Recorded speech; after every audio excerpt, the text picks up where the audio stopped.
stands one nation under God, indivisible, with liberty and justice for all.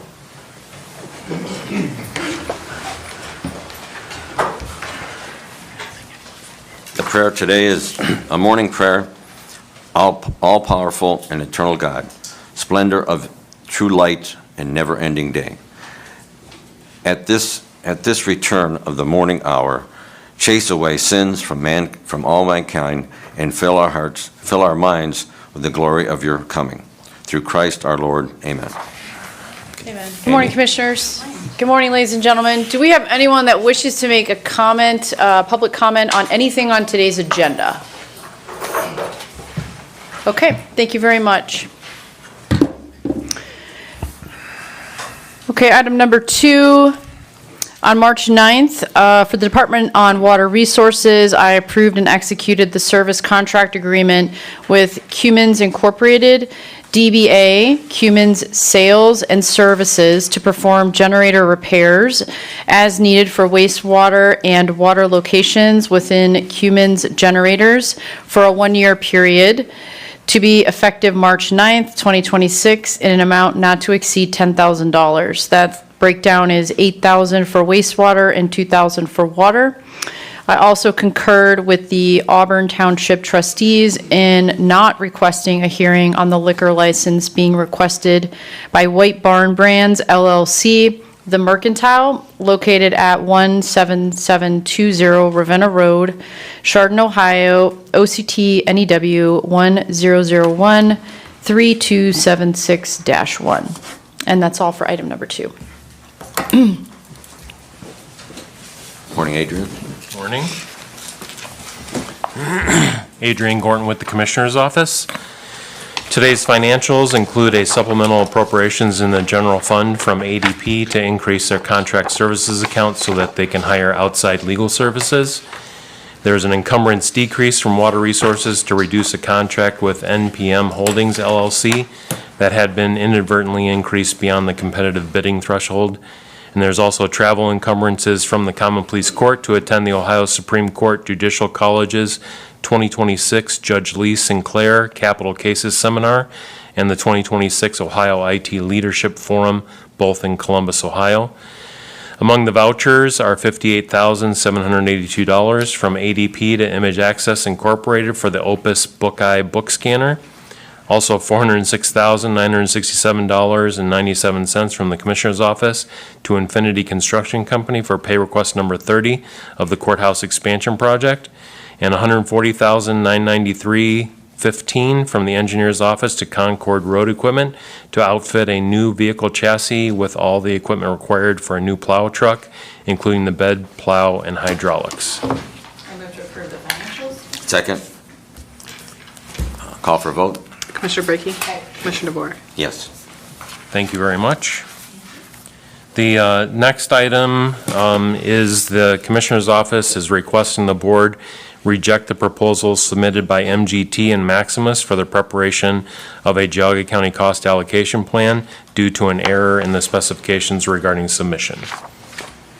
I was just going to say, so am I understanding correctly that the original allowed for email submissions, which is not Yeah, we allowed?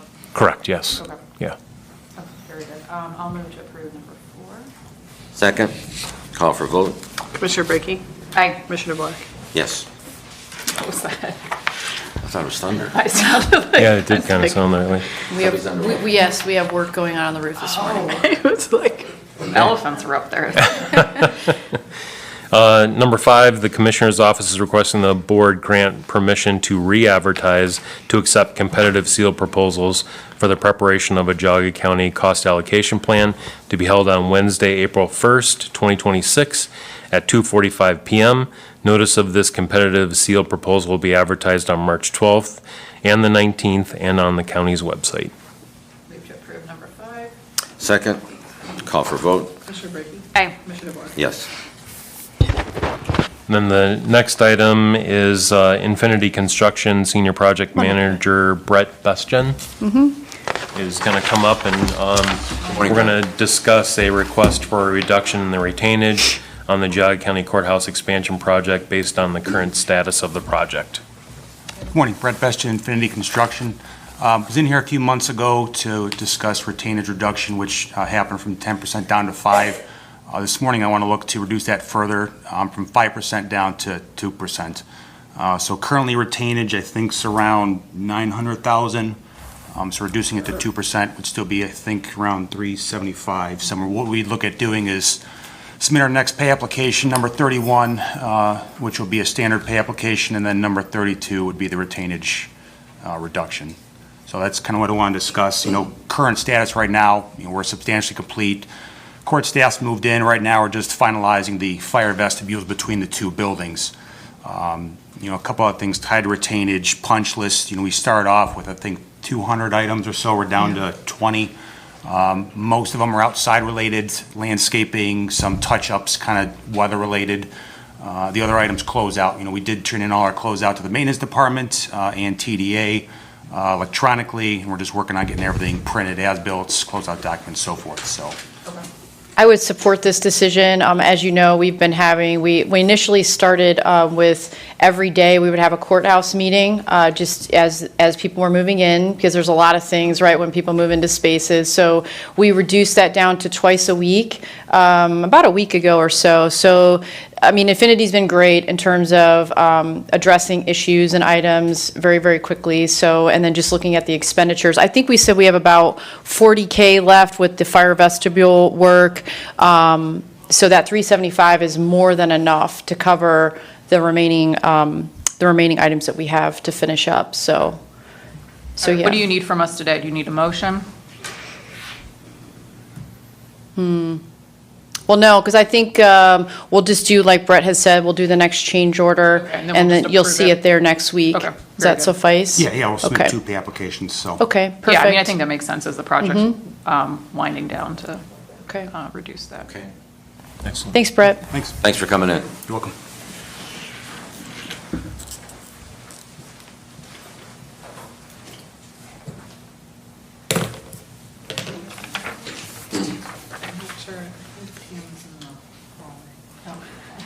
I was like, I saw her like, there she is. Hi, Pam. Good morning. Good morning. Pam McMahon, Auditor's Office. My first ever request. Do I read this myself? Yes, ma'am. The Auditor's Office would like approval to engage with the Local Government Services, LGS, for the 2025 gap conversion for the year ending December 31st, 2025. So it is our annual financial audit that we have been doing for as long as I have been there. This is my first year doing it on my own. So I'm excited about it. So is the county required by law to perform the gap conversion? So we are, and it is just standard accounting principles. It's also used for like our bond ratings. So it's very crucial that the report is compiled. Our ratings are always good, and that helps the ratings we get for the bonds for the county. And it is not just our data, it is data that is mined from all the county departments, and then they review that data and sift and come up with a report, and then that report is provided to the state auditors, and they take that and then dig even deeper. So.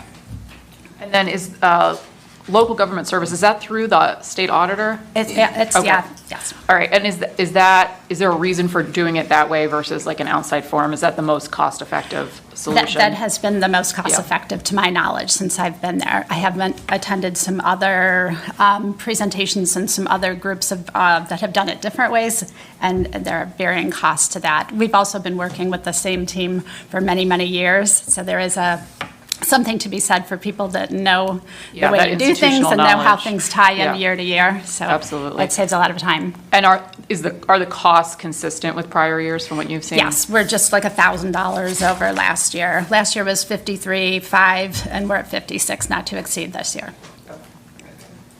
I'll move to approve item number 7. Second the motion.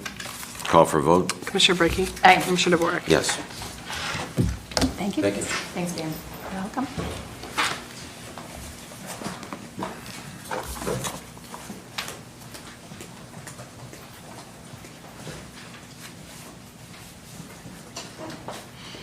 Just for you. I feel bad making you come up here. We should like bring a microphone to you. That's okay. I took the extra effort because somebody's been requesting some bling on my, Oh, so, so St. Patrick's Day theme. Well, a couple of weeks ago, I says, when are you gonna put streamers on the handlebars? Get in style. so last night, You're getting ready for St. Patrick's Wow. Day. I like that. right, spent my evening doing crafts just for you. Okay. Some people review the data before they come here. Other people, do a little. I do a little crafting. You gotta relax before you come in here. Calm down. Celesta from the Recorder's Office. I am requesting the board approve and execute the Doc Router Plus agreement between E-Recording Partners Network and the Board of Commissioners that would allow certain documents to be electronically transmitted by one county office to another department, pending ADP completing their security analysis. Now, what this program is, first of all, there is no charge. It is free to the county, so it doesn't cost us anything. But it is part of that state mandate where I have to be able to electronically record conveyances, and this is the company that would allow me to do so.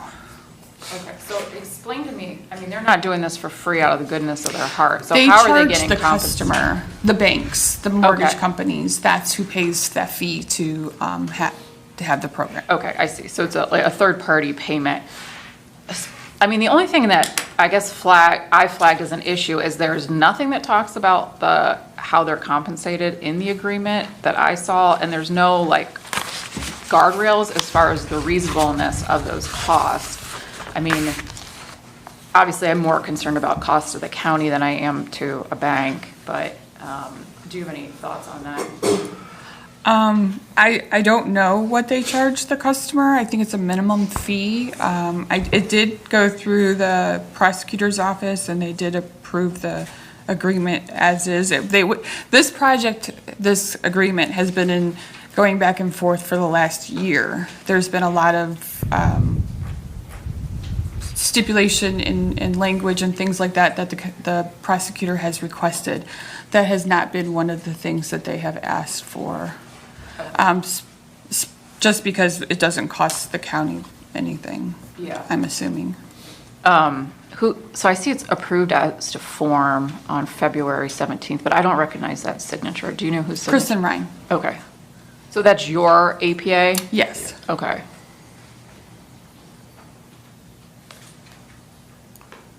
I always would, I don't know what the procedure for this is, but I feel like if we're the ones that are executing the agreement, I don't know why our APA wouldn't review it. It's no different than the Fiddler contract that is just approved by my prosecutor and not yours. Yeah. Okay. Yeah, there's certain APAs that cover certain departments, like Chrissy does the engineer's office, the recorder's office, Susan does water resources. So, and this company here is the only company that will electronically transmit from all of the other companies. I could have separate contracts with each company, or I can go with this company and they contract with all of them. Okay, I got you. All right, I'll move to approve 8. Second. Call for a vote. Commissioner Brackey? Aye. Commissioner Warwick? Yes. Thank you very much.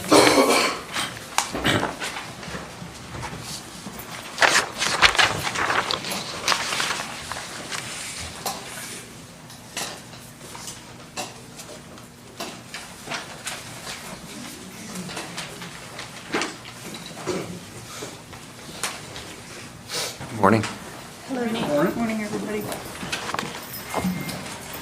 Liz Rubino, the Maintenance Department, and I have number 9.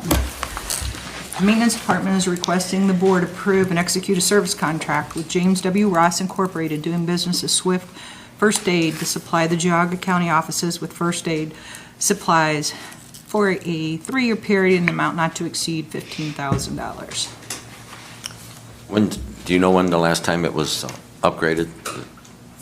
The first aid kits and stuff? They service them constantly. It's like they check them and they fill them as needed. They come all the time. So our maintenance guys check them, and if they need filled, they fill them. So this, the contract, they're constantly filling these things. drives the cost up to $15,000? I mean, obviously you're not spending 15 grand on Band-Aids, right? No, what drove the cost up, and it's really not that much over the last contract, was the AEDs are in that, and we picked up more in the courthouse. Oh, that makes sense. The new Yeah. courthouse did not have first aid kits or AED machines. Right. Yeah. Okay, yeah, I would think the AEDs are probably a lot more expensive They are. than the Band-Aid situation. And I do believe we only had one in the old courthouse on the first floor. Now we have one on all 3 floors. Yeah, I mean, that's a big building now. so Yeah. That's probably a good idea. I'll move to approve number 9. Second. Call for a vote? Commissioner Brackey? Aye. Commissioner DeBoer? Yes. All right, thank you. Thanks. With Mr. Spitaleri not being here today, we can probably table the item for water resources, since it's authorizing him to execute as the representative, and just roll it to next week. Sure. So we'll just pull number 10. Did you hear that, Nick? Okay. I did, yeah. Okay. Item number 10 is tabled till next week. Do you need a motion to table, or? I can just pull it, Okay, we're just pulling it. and then we'll just put it on for next week. Got it. Good morning. Good morning, Jessica Bolt, Director, Geauga County Department on Aging. I'm here this morning requesting a letter of support for a request for the federal FY 2027 community project funding for a West Geauga Senior Center renovation project. This renovation project encompasses some interior remodel to enlarge some of our programming space, which falls in line with the state plan on aging, increasing social connectedness. It also involves replacement of the carpet that has been in the building with VCT flooring, as well as some ceiling work. Once we remove some of the walls to increase those spaces, some electrical, as well as moving some of the fire systems when we remove those walls. It also includes 3 sets of electrical ADA doors, which are our entrance doors. Those doors are very old and need to be replaced. In addition, parking lot enhancements would not only seal and patch some parking areas, but the parking across from the main entrance to the senior center, there's approximately 5 spaces there. We are looking to reconfigure the parking area to increase accessibility for entrance, to have approximately 16 spaces for handicap accessibility and entrance. Very good. I'll move to approve item number 11. All right, thank you very Second. much. Call for a vote? Commissioner Brackey? Aye. Commissioner DeBoer? Yes. All right, thank you, have a great day. Thanks, you too, Jessica. My phone is off now. You're the president of the board, so no, you know. I'm also requesting a letter of support. We're putting in a grant proposal also for a new facility. We obviously know that our facility is aged out, so at this point, we're hoping that we can get the grant money there. We also are trying to obtain private money, so we'll have more about this probably in the next month or so when we come forward. We're looking at a facility at about 6,000 square feet, which would give us room to expand if we need to, but it would also help as far as all the modern things, isolation, quarantine areas, as well as areas. I just was chasing a dog today that I lost in our office because we just don't have areas to confine them as we're taking them out of the truck. So sometimes we lose the dogs too. But the modern technology or the modern is to have garages so we can take them out that way.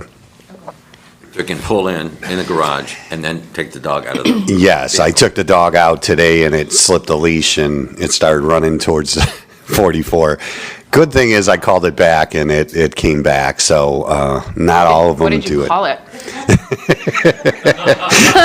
I don't think I can say that publicly. No, I usually coaxing it just, hey, you want to go for a walk? And like ideas of that with the sound makes them all, you want a treat? And they I always can picture you look like at making up a name. Come here, Acorn. it. Stupid dog is usually what you stupid dog, get over here, please. I'm going to get in trouble.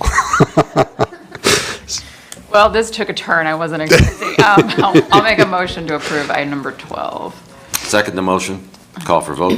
Commissioner Brady? Aye. Commissioner DeBoer? Absolutely, yes. Thank you, I appreciate it. Have a good afternoon.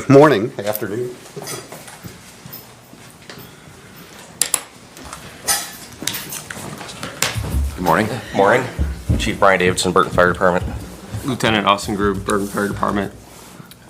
The Burton Fire Department is requesting a letter of support for congressionally directed funding requests for the remodel and expansion of its historic fire station and to improve water infrastructure with the village of Burton.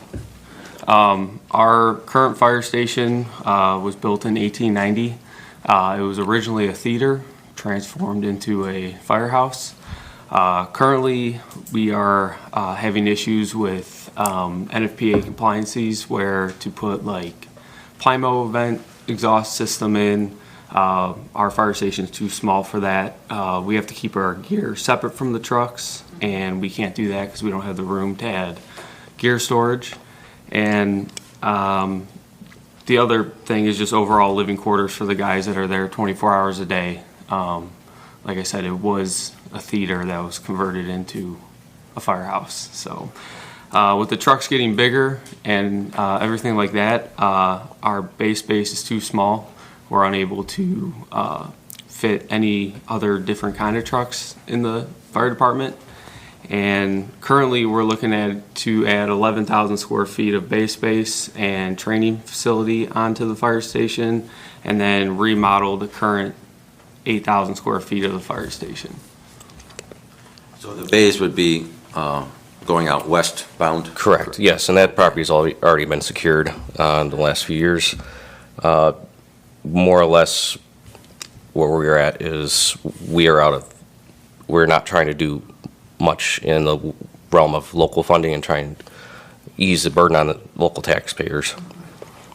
Yeah, absolutely. I mean, Geauga is a giver county as far as our state tax dollars and Certainly. our federal tax dollars. And I would personally like to see us claw back more of that money for Certainly. our local government. You don't have a question about their pancake breakfast? Well, I was going to say, and from time to time, they convert it into a restaurant of pancake breakfast. Yes, yeah. Yeah, the entire second floor is dedicated to pancakes during the month of March, so. With the new station, there will still be pancakes. People did bring that up. That was going to be contingent on me signing this letter, obviously. Commissioner Dvorak and I will not sign a letter if you are getting rid of the pancake breakfast. We are not getting rid of it. Okay, very well. In that case, I'll make a motion to approve number 13. I second the motion. Call for vote. Commissioner Brady? Aye. Commissioner DeBoer? Yes. Are you still, because when I was township trustee, Rob Roy was, God rest his soul, but he had blueprints and everything else for, what you guys are wanting to do. So I just wonder if you looked into his files. There was only a drawing of the fire station, but that was too small for what we need. Okay. So, yeah, so we have to go a lot bigger. Some of the fire stations, they have like a hose tower. Yep. These plans call for a hose tower, which will double as a training tower as well. So, Thanks a lot. yeah, thank you very much. Appreciate Thank it. you.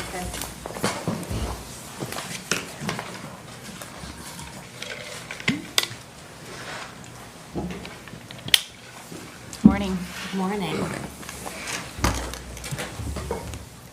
Good morning. My name is Laura Holman. I'm the Director of Parks and Recreation for the City of Aurora. Thank you for having us. This morning, we are asking for consideration of a letter of support for funding for Aurora Park at Geauga Lake Future Phase 2A. Just a little bit of background. The city, in the end of 2024, closed on purchase of Geauga Lake itself, along with approximately 43 acres that are partway, mostly in Aurora, but also some in Bainbridge Township, which obviously is Geauga County. So we've been working diligently towards getting approvals from both counties and local governments for phases of the park, which we hope will be inviting you to come celebrate the opening of Phase 1A later this year. Oh, very good. Yes, so our letter of support is for future funding. The mayor is committed to local funding and as well getting some state and possibly federal support and not going to the taxpayers to construct these phases. Future Talk a little bit about the park itself, what sort of features you're thinking of putting in? Happy to do that, yes. So the phase that we're talking about here for the future will include a swimming beach and unrelated amenities, including obviously access points and a, restroom facility, changing facility. The part of the park that we're opening this year and we're constructing now will include renovating the existing pavilion and ticket areas that were used for Wildwater Kingdom most recently, before that SeaWorld Ohio. So we're renovating those historic pieces and hoping to welcome people back onto the property so that they can both remember the history of it and celebrate now a new way of utilizing the space. We're getting people down to the water with a hardscape access area for sitting and gathering. We're redoing a pavilion and pier structure that is currently existing. We're adding in a kayak launch for stand-up paddleboard and kayak rentals and a lot of open-air gathering spaces. Do you have any trails? And we're hoping to do some internal connecting trails as well. Very good. I'll make a motion to approve item number 14. Second the motion. Call for vote. Commissioner Brackey. Thanks. Commissioner DeBoer. Yes. Thank you very much. Okay.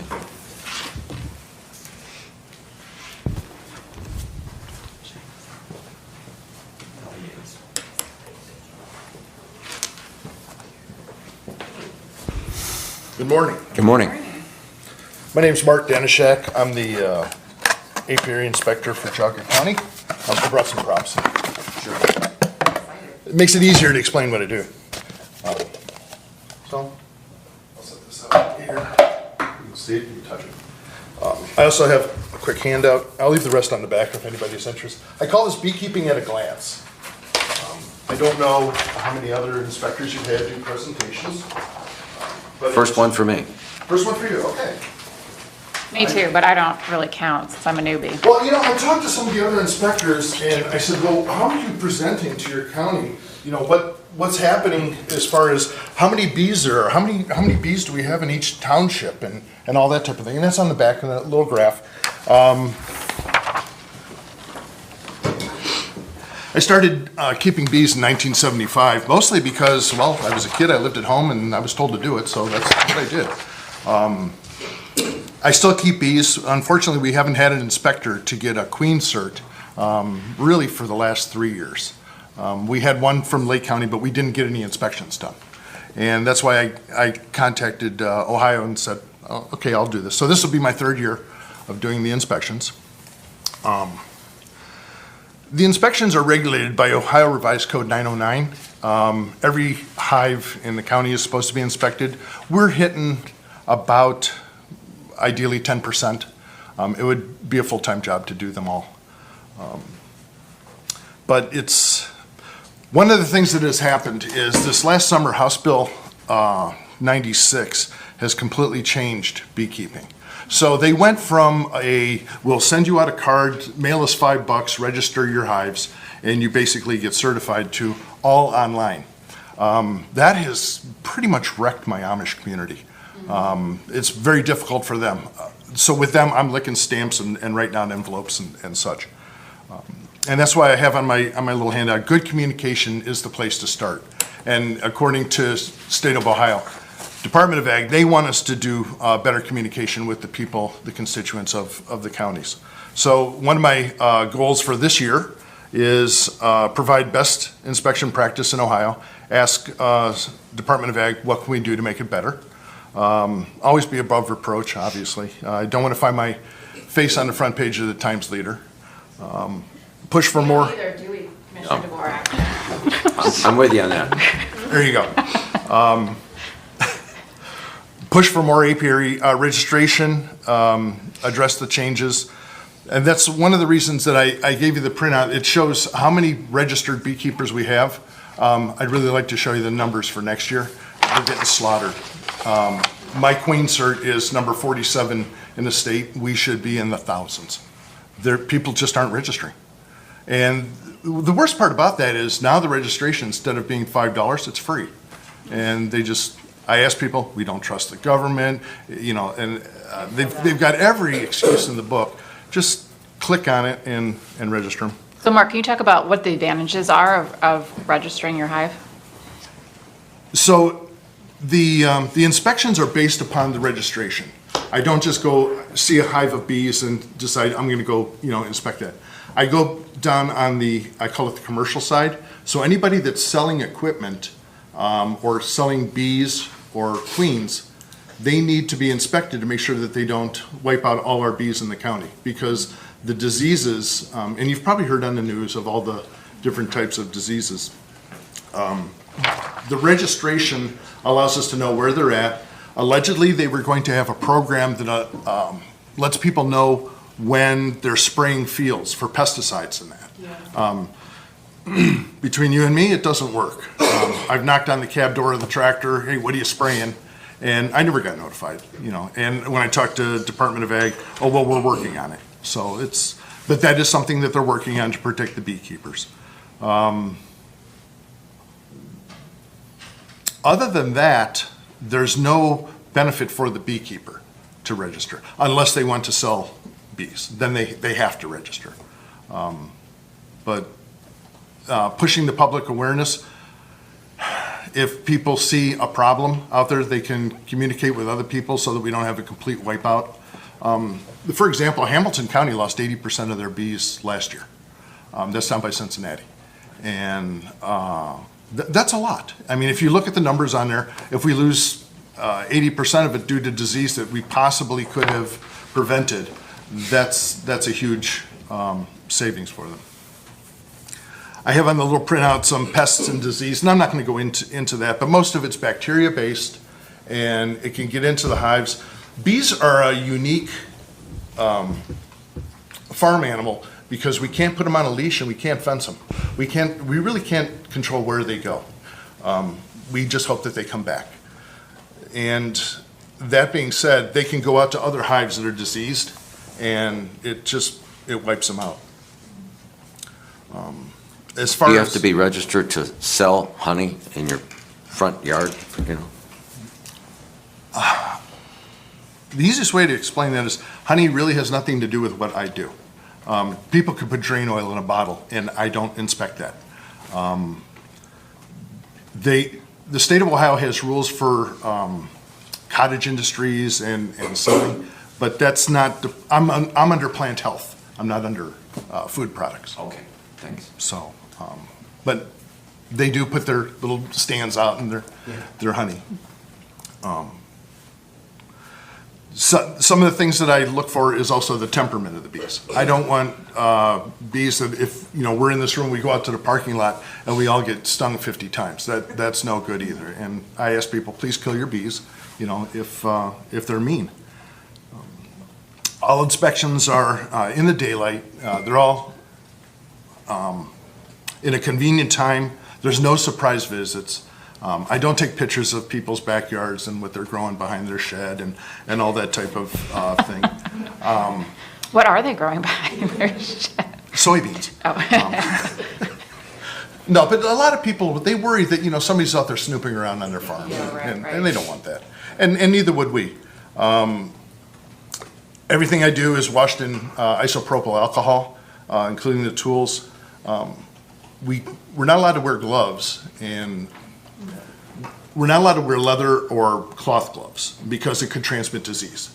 We're not allowed to go barehanded because it could transmit disease. Luckily, we're allowed to wear the plastic gloves, which is what I wear, not to handle the bees, but then I can take them off and my whole steering wheel isn't covered in wax and glue and sticky stuff. The little thing I have up here is the biggest reason people lose their bees in this part of the state is there's a mite that attacks them. You may have heard this on the news. These little checks, we throw half a cup of bees. It's about 300 bees in the cup. We throw a cup of alcohol in it, rubbing alcohol, shake it up, and then we count how many mites are on there. And if it's basically less than 3, they can get a queen cert. If it's more than that, they have to do something to kill the bees. And one of the things I would like to be able to do that I don't have is a place where I can bring beekeepers out to have a hands-on experience. We don't have anywhere in this county to do that. I think Trumbull does it out by Mosquito Lakes Dam. Ashtabula has a place, and I'm not sure where it is. But it would be nice to bring new people out to be able to work some bees. I'm asking for if there's a piece of county land or something that I could set the equivalent of like 3 pallets, about an area this big. One of the things that people don't want to show the other people is you have one queen in a hive typically. She lays all the eggs. If they go in and they kill that queen, that hive is dead. If you have brand new people on, you should see the way they handle those. They're actually afraid to touch them, but you can pick them up, you can mark them and stuff, but it'd be nice to be able to have that. So in consideration, if that's possible, you can let Christine know, she can let me know, and we could go forward with that. Yeah, absolutely. Mark, if someone wants to get into beekeeping, what's a good way to start? Geauga County has a beekeeping association, and I do belong to it. It's good. It's got about 80 members. And when you go there, they'll tell you watch YouTube videos on how to do it. They're not all good. You know, YouTube will let anybody with a camera and a microphone talk, and some of the ideas aren't good. Some of them are very good. As we go through the inspection, I do help new beekeepers. So that's the priority. One is queen certs. We don't have really any commercial in Geauga. There's no pollination going to almonds and stuff. But I do queen certs, then I do new people, and then people requesting inspections. In the past, there was kind of a bad, how do I want to say? The inspector wasn't viewed as the kind of person you want to run into. It's kind of like getting pulled over by State Highway Patrol just to let you know how fast you're going. Nobody really wants that. And fortunately, in the last year and a half, this has kind of turned around quite a bit. I had a call this morning about bees pulling in the parking lot. So people want me to come out and inspect, which I'm very happy about. But the best way is to talk to other beekeepers or look at YouTube videos. Okay? So when you inspect like, the beehives and stuff, do you have to, when does the smoke come in? You know, with the smoke machine to check your bees or something? The smoker? Yeah. What I usually do is, and I'll explain answer your question, is when I set up the appointment, I'll ask the people, do you have all the equipment? If it's somebody's looking for a commercial cert, they better have all the equipment. They're required to do that. The smoker is basically a little fire in a can, okay? And I don't like really driving down Mayfield Road with fire in a can down the road. But if you give them a puff of smoke and they think they're tree insects, they think the tree is on fire, and it calms them down. I try to use as little smoke as possible. I haven't used any this year. If you have gentle bees, you don't need it. If you got hot bees, you need smoke or you're going to get stung a lot. Okay. All right. You've answered all my questions. So. Yep, very good. Thanks for coming in. You're very welcome. Yeah, very interesting.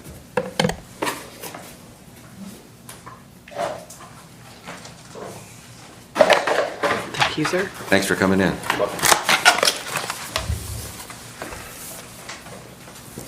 Thank you very much. And there's extra of these handouts, if I may. leave them? Sure. Yeah, absolutely. Absolutely. And if you want, Publisher Christine, if you want PDF, I can send that to you. Just let me know. All right, thank you. Item number 16, the Commissioner's Office is requesting the Board cancel the regular session scheduled for Tuesday, March 24th, 2026. So moved. Second, call for vote. Commissioner Brackey. Aye. Commissioner DeWark. Yes.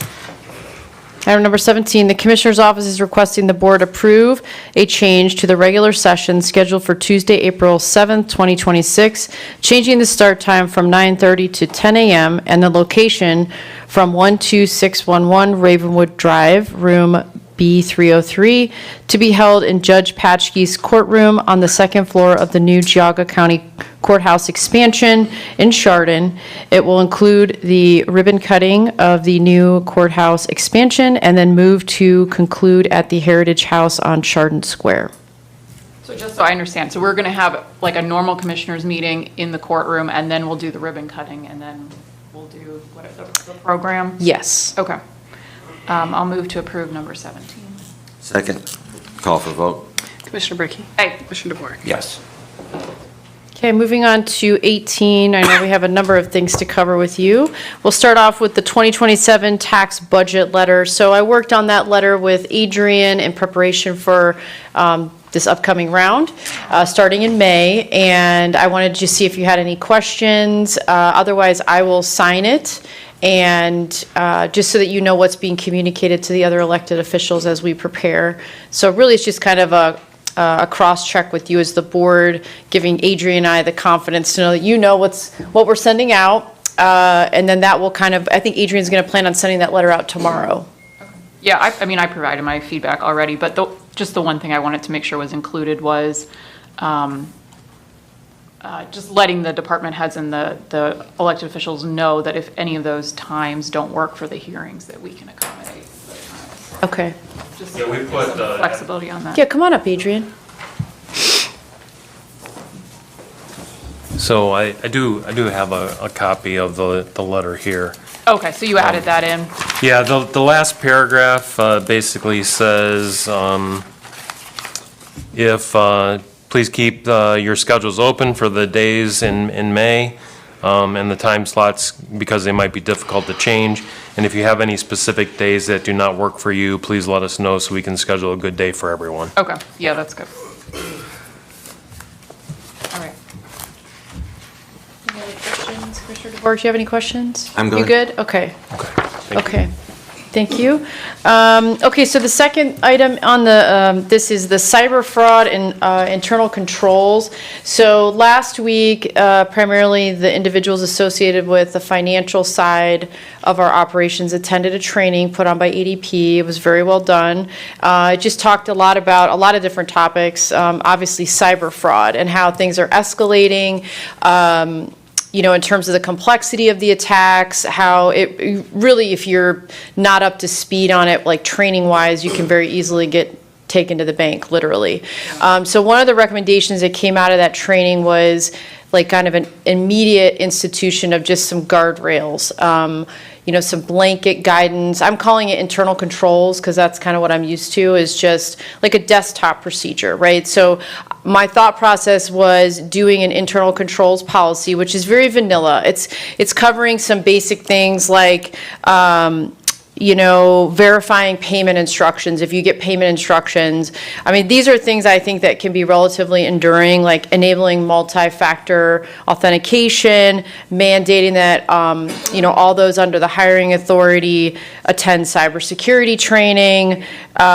These are just all like good business when you're dealing with financials to protect us from, you know, ransom requests and things of that nature. So my thought process was I'd like to, the draft I sent you was on letterhead. I'd like to take that off and include this as part of our policy manual. So we're kind of doing little chunks of that because it's a giant, you know, it's a giant manual. So this would be one of those sub-policies that goes in there kind of guiding our employees on, you know, appropriate behavior. And like I said, it's so broad that it could apply to all our departments. And then for folks like Adrian and Debbie that deal with our financials specifically, they would have more of a desktop procedure. So anything above and beyond what's not in here, they could then develop at their level to say, hey, there's some extra measures that maybe we should take given the nature of our operations. And the departments can do the same if they have something unique to their operations. So I just wanted you to see it. This was in an initial draft based off the slides that ADP had shown us last week so that we can really start to protect ourselves, given that there's a potential for employees to be personally held liable. That's what I was going to bring up, yeah, as in our exit conference with the state for the audit. They Yes. brought up employees being personally liable Yes. for these, you know, mistakes. And it seems like that's already happened with West Geauga schools. So we really need to be careful. And also I want to make sure that employees are attending those trainings that ADP puts on. You know, some of those are just online, but. No, we had excellent turnout for training. We were not on the hit list, if you will, for those that didn't complete it. So we wanted ADP to be successful in achieving their goal. I know they fell short a little bit, but we did our part to try to help them out. So I did a full court press on that, making sure the staff and the directors knew that they had to get their employees to complete that. So we had a good turnout for that. I could get you a percentage maybe next week of what we completed, but I see this as like a logical next step just to start to put some measures in place that If the worst were to happen, we do have, a blanket procedure, and then the directors can get more specific as they need to. Yeah. Okay, so I'll firm this up, and we can bring this through session next week as an agenda item to have you formally approve it. Okay, thank you. The next item is the ribbon cutting. So also, I'm doing weekly meetings on this. A lot of the individuals that are participating in my bi-weekly courthouse meetings, which is just about the move-in and sort of getting everything settled, we tacked on a once-a-week meeting for, oh, come on up, Max, if you want, a once-a-week meeting on the ribbon cutting. So as mentioned, it'll be April 7th. We're going to start session at 10 o'clock. We'll be sending out invitations here shortly. Max is going to talk a little bit about his vision for that. And I'll turn it over to you. Can I ask one quick question, though? Are we going to be streaming that meeting? Go ahead. Yeah, so I put in a ServiceNow request to ADP, and there's a lot of steps we'll have to take to make sure that works, because they're not familiar with what the court uses for live streaming. Okay. Yeah, but they do have the capabilities, I think, with all the technology. I talked to court IT. I let them know that we were putting in a ServiceNow ticket with ADP, since that's our sort of home organization for live streaming. And then the recommendation is that we do a walkthrough, like a technology walkthrough, obviously, before. So we would have to bring together, if it does work out, depending on the results of the ticket, ADP, court IT, and then us to do a walkthrough. Got it. Mm-hmm. So we're working on that piece. Go ahead, Max. Talk about the invites and. So this is the letter that Amy sent yesterday. I actually added some bold areas to it per your recommendations, but this is like the formal invitation for the federal legislators and state legislators, the Supreme Court justices, and courts of appeal or Court of Appeals judges. We're going to ask them to deliver remarks during the ceremony if they attend, and present a commendation as well for the courthouse. And then I'm going to send out a kind of modified invitation to all the other people. It'll be an Outlook invite, and then that'll probably go out later this week or early next week. And yeah, we're planning for a really important ribbon cutting ceremony for this historic event, and I think it'll go very well. We're going to have some members of the Chardon Band there to perform during the ribbon cutting, and then inside Heritage House for the program afterward. We'll have the Chardon class officers there. They will lead the Pledge of Allegiance, and I'm working with some people to get a historical presentation or display there, just outlining the history of the courthouse from 1869 all the way up to 2026. So hoping that works out, but I think it'll be great, and it's a pleasure to be working with Amy on this. Yeah, Max has done a great job taking point on all these coordinations. So we just thank you for your patience, as there's a lot of moving parts, from everything from really first starting with the judges to make sure we can find a day that works for everyone in the courthouse. And we landed on April 7th, given their schedules. And then, really phasing these invitations in such a way that we get a formal invite out to everyone that's at the state or federal level and above, state and above is going to get a formalized, invite from you all. And then everything at the county level and below, all their elected officials, directors, media, we'll track that via Outlook so we can keep an eye on a head count. And then we're just continuing to have those weekly meetings to kind of work on the flow. Chardon's been fantastic with coordinating the Heritage House, up to and including allowing us in the day before. So we're really grateful for that, so that we can set up and get organized the day before and it's not a rush. But we really see this as, a culmination of a very large project and really a community event. So trying to involve all the right stakeholders. So thanks, I really Matt. think the courthouse project was a historical event, because we haven't done too much to the courthouse for about 150 years.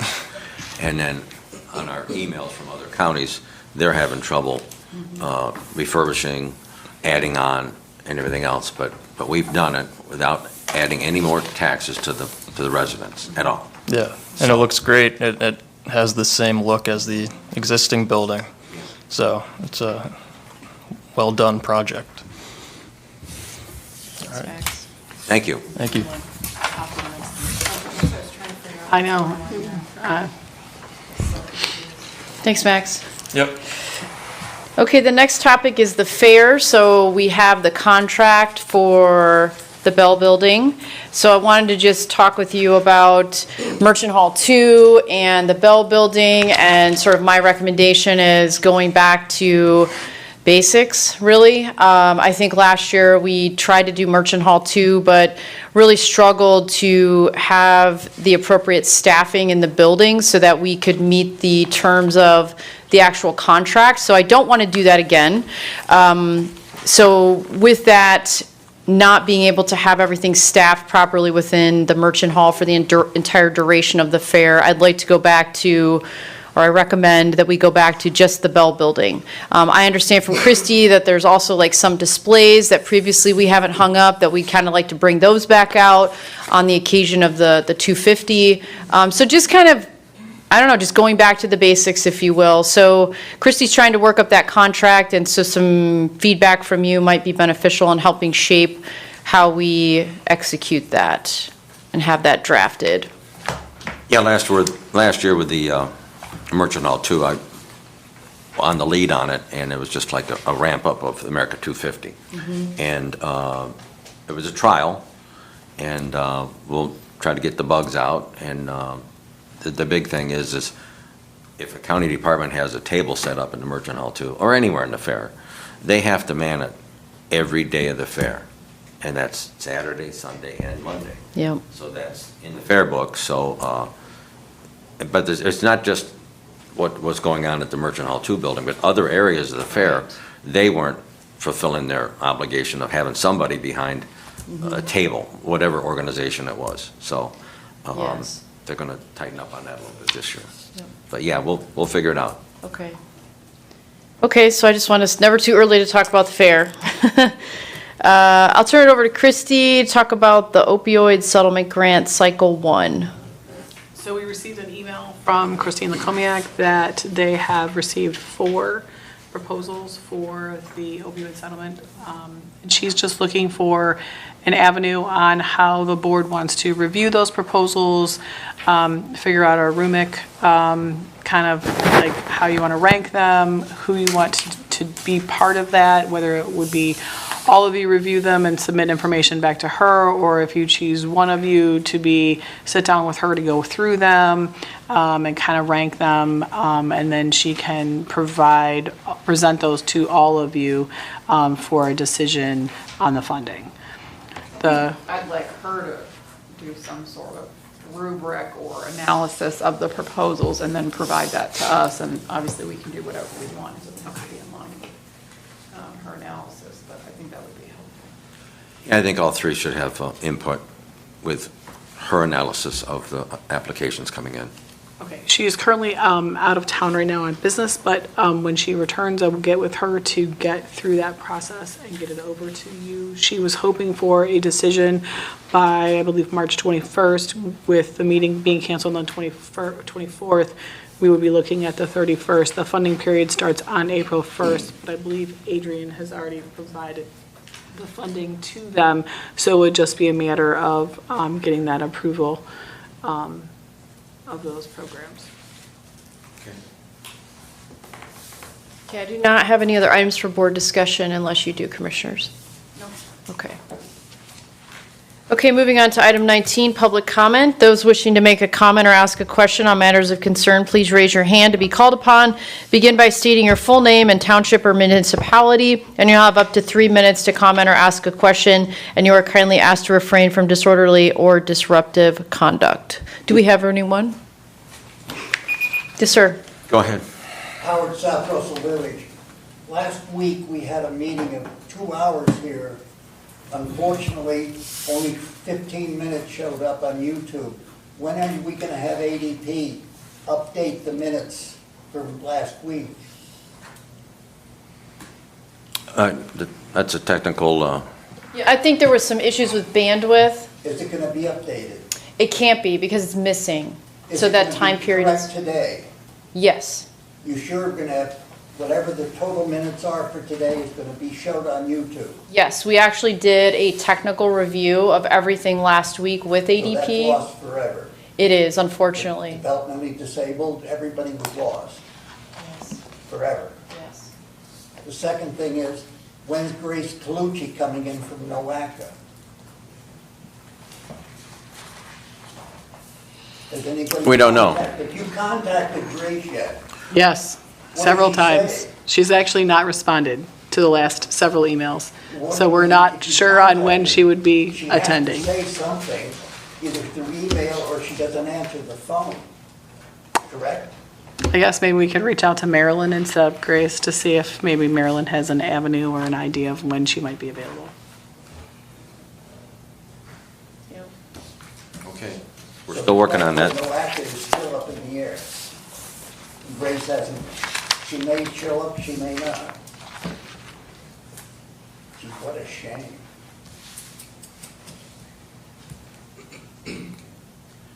Any other? NOACA is so Go ahead. important to Geauga County, isn't it? I don't know what NOACA does in Geauga County. I haven't seen, of the $40 million that we pay in gas tax, we don't get any of it back. I'm sure, I would hope that Grace would come out and tell us where we get our money back. So far, nobody's been able to do much with Grace.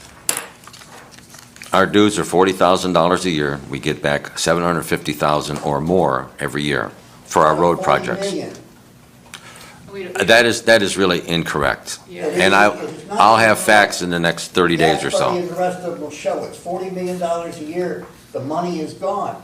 All we want it to happen here is for Grace to come out and tell us who gets the money from Geauga County. Thank you very much. Thank you. Bring it up next week again. Is there anybody else for public comment? Hearing none, make a motion to adjourn. All in favor? Aye.